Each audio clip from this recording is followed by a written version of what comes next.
Carlos Alcaraz uses a three-part system to beat players who are technically better, physically stronger, and more experienced than him. It's called SVC, and once you understand what it is, you'll never can find a million qualities to Alcaraz. If there is one that is bigger than anything else, is how much is an incredible competitor. The jaw-dropping Carlos Alcaraz secret that proves he will shatter Novak Djokovic'S untouchable record. Welcome back to Champions Tennisitics, where we serve up the absolute spiciest takes and the hardest-hitting facts in the tennis world. If you think you already know everything there is to know about the future of men's tennis, you might want to sit down, buckle up, and maybe grab something strong to drink. You can find a million qualities to Alcaraz. If there is one that is bigger than anything else, is how much is an incredible competitor who finds solutions in the worst situation. Because Rick Matchy, the legendary coach who helped forge the raw talents of Serena Williams, Andy Roddick, and Maria Sharapova into absolute global icons, just dropped a massive truth bomb on social media this week. And the entire tennis world, for the most part, simply scrolled right past it. But not us. We caught it, we analyzed it, and what we found hiding underneath that seemingly casual post is nothing short of mind-blowing. Matchy stated plainly that our reigning world number one, Carlos Alcaraz, possesses a weapon so rare, so deeply uncommon, that across the entire glittering and legendary history of this sport, none of the greatest players who ever lived have truly and fully possessed it. Are you ready for what he said?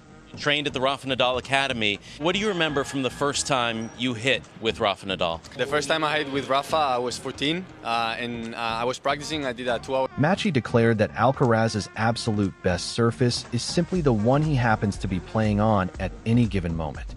Now I know exactly what you were thinking. That sounds like a cute soundbite. A nice little compliment designed to get a few thousand retweets and move on with the news cycle. But that sentence deserves so much more than a casual like and a scroll. What I am about to reveal to you today is the dark horse reality that virtually no one in the mainstream sports media is talking about with any real depth or seriousness. This is the Major League. Undisputed reason why the Spanish magician is rocketing into territory that only the rarest human beings in this sport have ever occupied, and why his freakish adaptability to compete at the absolute highest level on every single surface this game is played on is going to make him a double-digit slam collector who will be right there breathing directly down the neck of Novak Djokovic'S seemingly untouchable all-time record. Barring a catastrophic injury, we are staring at the man who will rewrite the history books in real time. So grab a snack, hit that like button right now, and let's properly unpack why Rick Matchy's quiet little observation is the most terrifying news possible for every other player currently grinding away on the ATP Tour. Matchy is completely and utterly correct, but the full, unvarnished argument behind why he is right is considerably more powerful and wildly more specific than any social media post could ever hope to capture. The word rare is doing an enormous amount of heavy lifting in his statement, and it is absolutely critical that we unpack what rare actually means in the brutal, unforgiving context of professional tennis. Because when you roll back the tapes and trace this concept through the legendary careers of the four men who came before Alcaraz as career Grand Slam winners, the evidence becomes genuinely and phenomenally staggering in ways that should stop you cold. Think carefully about the ages. Roger Federer completed his career Grand Slam at 27 years old. Rafael Nadal got it done at 24. Novak Djokovic, the ultimate titan of this sport, did not cross that finish line until he was 29. And then we have Carlos Alcaraz. The kid from Murcia wrapped up his career Grand Slam at the Australian Open in Melbourne this past February at the absolutely absurd age of 22 years and 272 days. Those four numbers placed side by side are the foundation of this entire debate and the starting point for everything that follows. But raw age alone does not tell you the full story. It does not explain what makes Alcaraz's situation structurally and fundamentally different from the titans who came before him.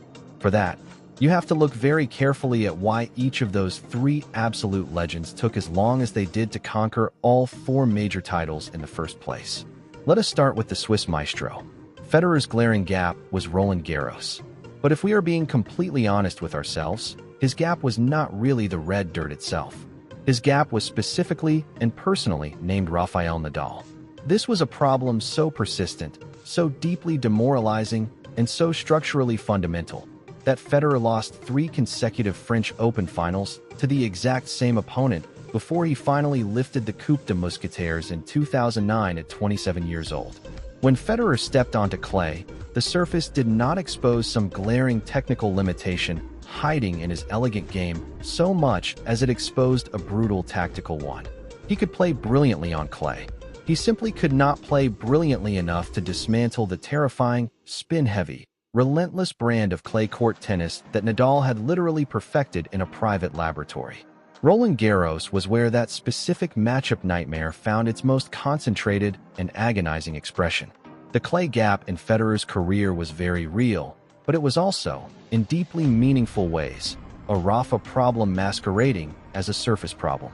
His relatively late completion of the career Grand Slam reflected the unique historical misfortune of facing the single, most dominant clay court player in the history of the universe at the precise moment when both men were at the absolute peak of their physical and competitive powers. Then you look at Nadal, and his gap was entirely different in kind. Rafa was a clay court specialist before he was anything else. It flows through his DNA. The surface that made him a global phenomenon was actually the last one he needed to master for the purposes of a career Grand Slam. Winning on the dirt was as instinctive to him as breathing in and out. But winning on the slick, low-bouncing grass of Wimbledon required a wholesale and agonizing recalibration of his entire game. And winning on the punishing hard courts at the US Open required sustaining an incredibly high and aggressive level across a grueling fortnight on a surface that physically battered his knees and joints in ways that soft clay simply never did. When Nadal finally completed his career Grand Slam at the 2010 US Open at age 24, it represented a genuine multi-year project of brutal technical and physical adaptation. His completion was earned through the hardest and most grueling kind of work imaginable. It required him to change fundamental elements of his swing, his serve, and his movement to genuinely perform on surfaces that were explicitly not designed for the way he naturally moved and struck a tennis ball. The remarkable fact that he got there at all, let alone at 24, was a testament to superhuman willpower rather than any natural, God-given ease with those faster conditions. And then there is Novak Djokovic, who waited until he was 29 for the most psychologically complex and dramatically layered reason of all 3 men combined. His technique was completely fine on clay. Everyone watching knew this. He had reached Roland Garros finals repeatedly and lost them in heartbreaking fashion, most notably to Nadal, and that one absolutely stunning gut punch against Stanislas Wawrinka, long before he ever raised the trophy in Paris. The gap between Djokovic and the career Grand Slam was almost entirely a mental and emotional one rather than a technical or physical one. He could compete with literally anyone on clay. He could and did produce tennis of a quality easily sufficient to win the whole tournament. What he could not do for years was summon the ice in his veins, completely clutch version of himself that his own impossibly demanding internal standards required on the exact days, and in the exact pressure-packed matches that mattered the very most. His eventual completion of the career Grand Slam in 2016 at age 29 was the final resolution of a deeply dramatic psychological journey, just as much as a sporting one. Conquering Paris was not the last piece of some missing technical puzzle for Novak. It was the final agonizing proof that even the most demanding self-critical mind in the history of the sport had at last been fully satisfied. All of this rich historical context makes exactly what Alcaraz accomplished in Melbourne this past February absolutely and completely earth-shattering when you understand what you are truly looking at. Completing the career Grand Slam at 22, a full 7 years younger than Djokovic and 5 years younger than Federer, is remarkable in a way that the age record alone cannot even begin to communicate to the casual viewer. The core reason he could achieve this at 22 is precisely the reason Rick Matchy identified in that viral post. Carlos arrived at every single surface without one single gap in his armor. Think carefully about the timeline he constructed. He won the US Open first on hard courts at just 19 years old. He conquered Roland Garros on the grueling clay at 21.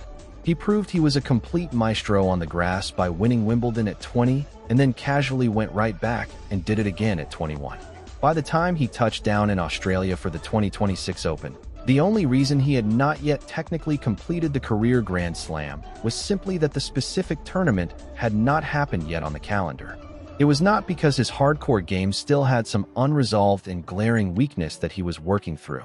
He was not there still learning to slide and adjust his footwork on the surface. He was literally just waiting for the calendar to align with a level of brilliance he had already demonstrated to the entire watching world. And that subtle but absolutely massive distinction between closing a real weakness gap and merely waiting for the schedule to catch up with a complete game is the fundamental structural difference between Carlos's career Grand Slam completion and every single legend who came before him.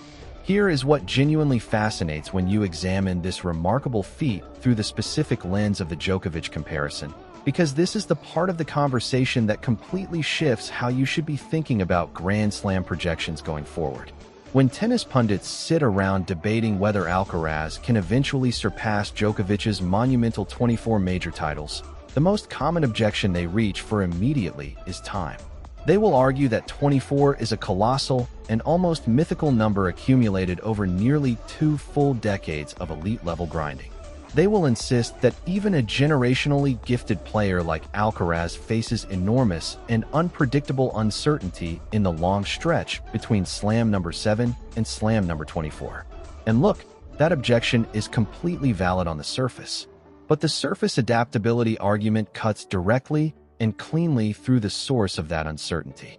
Because the vast majority of variance in Grand Slam accumulation for the greatest players historically has come directly from the surface gaps that Alcaraz simply does not appear to have. Think carefully about the mathematics of this.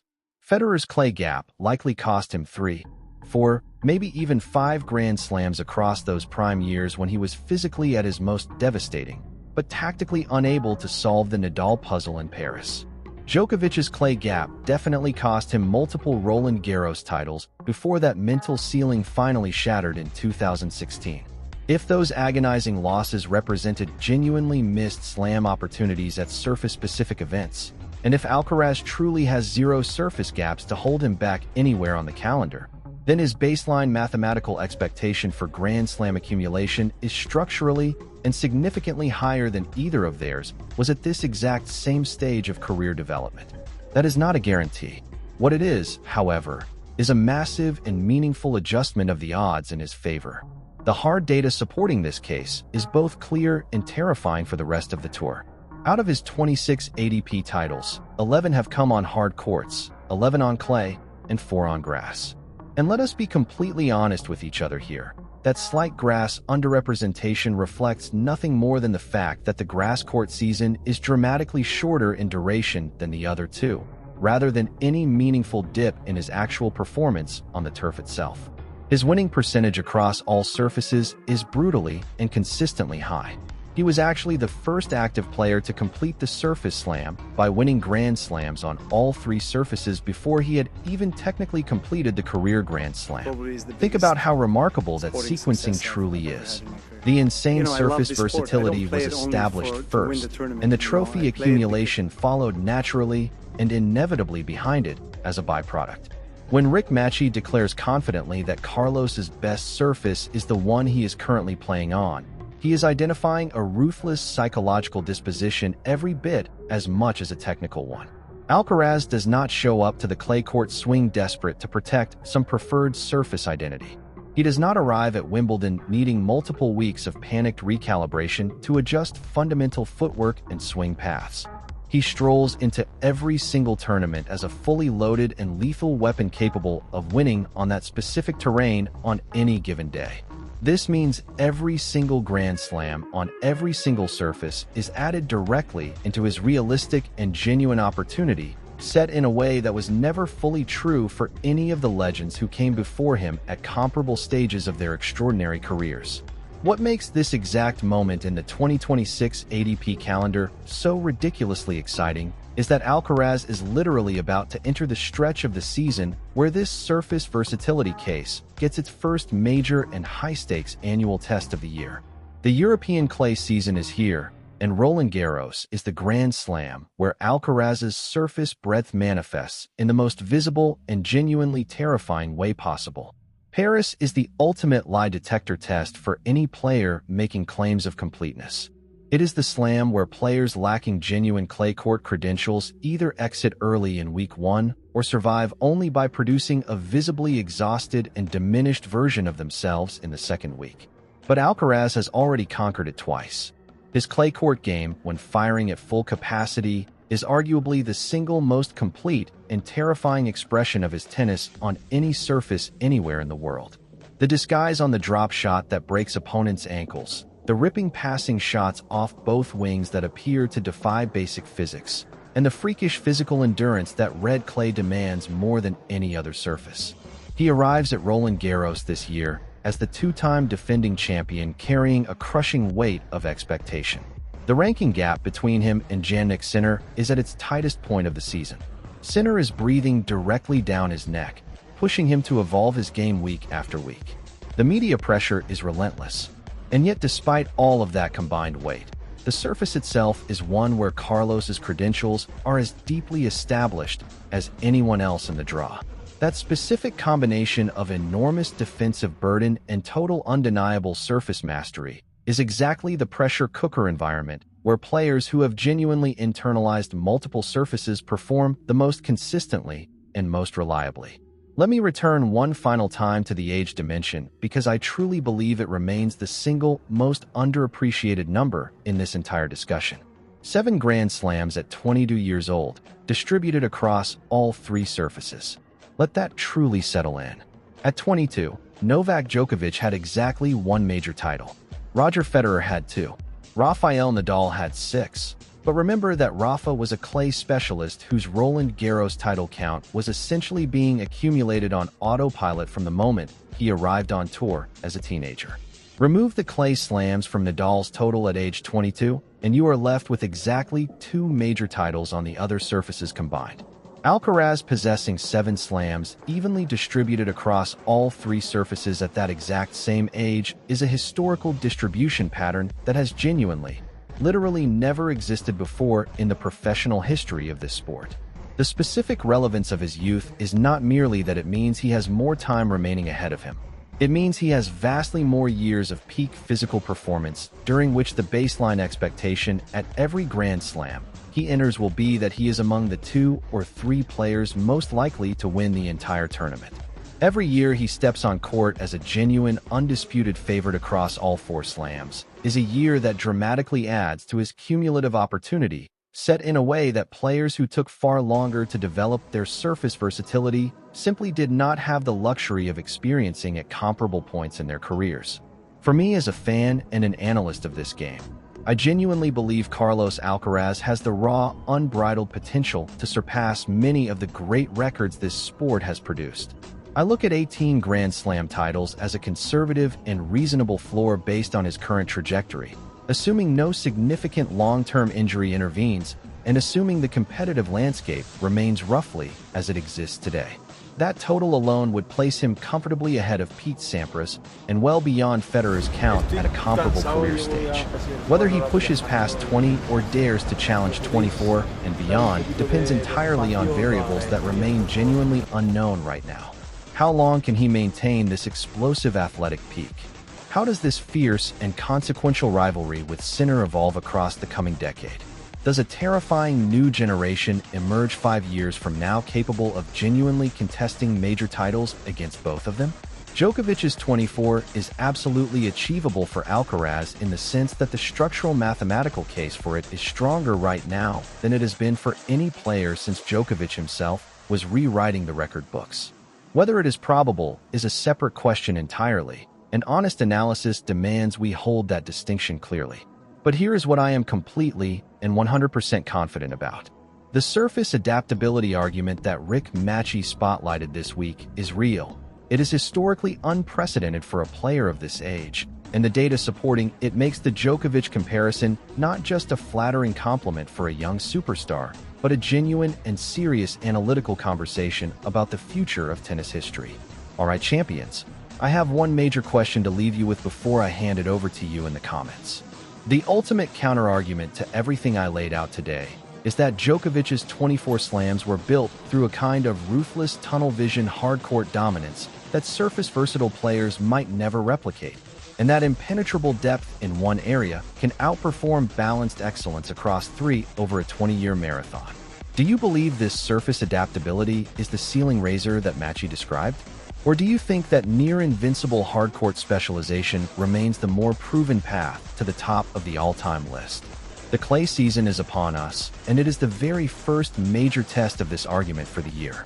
If this kind of deep and passionate tennis analysis is exactly why you clicked on this video today, then you already know what to do.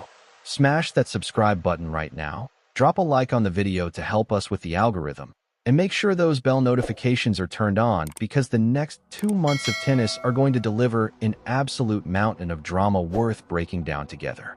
Stay passionate, keep loving this sport, and I will see you in the very next one right here on Champions Tennisitics. You can find a million qualities to Alcaraz. If there is one that is bigger than anything else, is how much is an incredible competitor who finds solutions in the worst situation. Congratulations, Carlos. An amazing tournament, amazing couple of weeks. To your coach, to your family, to your team.